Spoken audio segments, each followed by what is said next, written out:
जोरहाट जिले में भाजपा का चुनावी रण डंका बज गया है। 2026 के विधानसभा चुनाव में सिर्फ 4 महीने बाकी हैं और सत्ताधारी सरकार भाजपा ने जनता के पास जाने की कोशिश भी शुरू कर दी है। आज जोरहाट के भाजपा जिला समिति ने चुनावी प्रचार अभियान का शुभारंभ किया, जिसमें केंद्रीय विदेश परिक्रमा विभाग के राज्य मंत्री पवित्र मार्गेरिटा, जोरहाट जिला समिति के अध्यक्ष शांतनु पुजारी और भाजपा के युवा नेता सिद्धांत अंकुर बरुआ सहित कई कार्यकर्ता और स्थानीय लोग उपस्थित थे। इस अवसर पर सड़क की दीवार पर भारतीय जनता पार्टी के प्रतीक अंकन करके चुनावी रणडंका का शुभारंभ किया।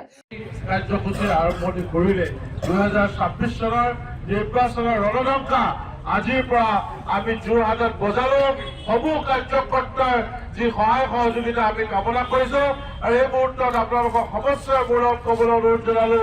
ভাৰত মাতা কি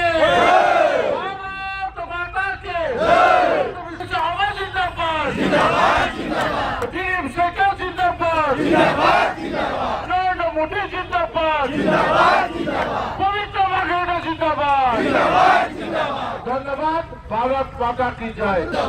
एनडीए जिंदाबाद जिंदाबाद जिंदाबाद। परम শ্ৰদ্ধাভাজন সতীৰ্থ তথা স্থানীয় ৰাইজ, বেছি সময় নহয়, মাত্ৰ 2-3 মিনিটমানতে মোৰ বক্তব্য সামৰিম। সন্মানীয় জিলা সভাপতি, ৰাজ্যিক সম্পাদক তথা আমাৰ কাৰ্যকৰ্তাসকল, আজিৰ পৰা সমগ্ৰ অসমতে আমাৰ 31,000 বুথ আছে।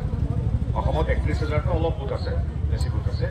31,000 বুথত আজিৰ পৰা আৰম্ভ হৈ গ'ল। আমাৰ 40টাতে বিজেপিক উদাহৰণ দি গেছে। ইয়াতকৈ আশীৰ্বাদ কি ৰাইজে আমাক কি দিব? সেয়া ওজাই আশীৰ্বাদ দিছে। আৰু সেই আশীৰ্বাদ বিচৰা যাত্ৰাত এখন সুৰক্ষিত অসম, এখন বিকশিত অসম, এয়া হ'ল আমাৰ প্ৰতিজ্ঞা। এখন বিকশিত অসম আৰু সুৰক্ষিত অসম আমি প্ৰতিজ্ঞাৰে আমি আগবাঢ়িছো।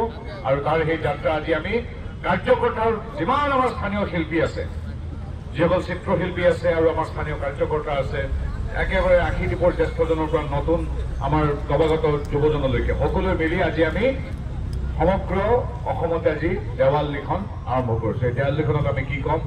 আমি ক'ম ৰাইজক, আমাৰ ৰাইজৰ পৰা আমাক আশীৰ্বাদ লাগে। এখন সুৰক্ষিত অসম লাগে আমাক, যিখন অসম নৰেন্দ্ৰ মোদীদেৱ, অমিত শ্বাহ ডাঙৰীয়াৰ সহযোগিতাৰে হিমন্ত বিশ্ব শৰ্মা নেতৃত্বাধীন বিজেপি মিত্ৰজোঁটৰ চৰকাৰ দিছে। সুৰক্ষিত অসম মানে কি?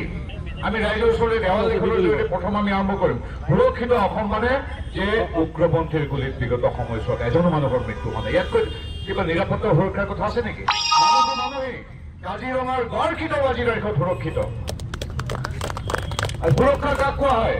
আমাৰ বনাঞ্চল, আমাৰ চৰকাৰী ভূমি, আমাৰ সত্ৰ নামঘৰ অচিনাকি মানুহে বেদখল কৰি আহিছিল আৰু তেওঁলোকক আজি 1,46,000 বিঘা মাটিৰ পৰা উচ্ছেদ কৰা হৈছে। ইয়াক কোৱা হয় সুৰক্ষিত অসম।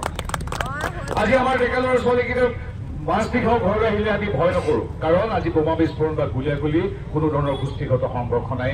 এই দুইখন ডাবল ইঞ্জিন চৰকাৰৰ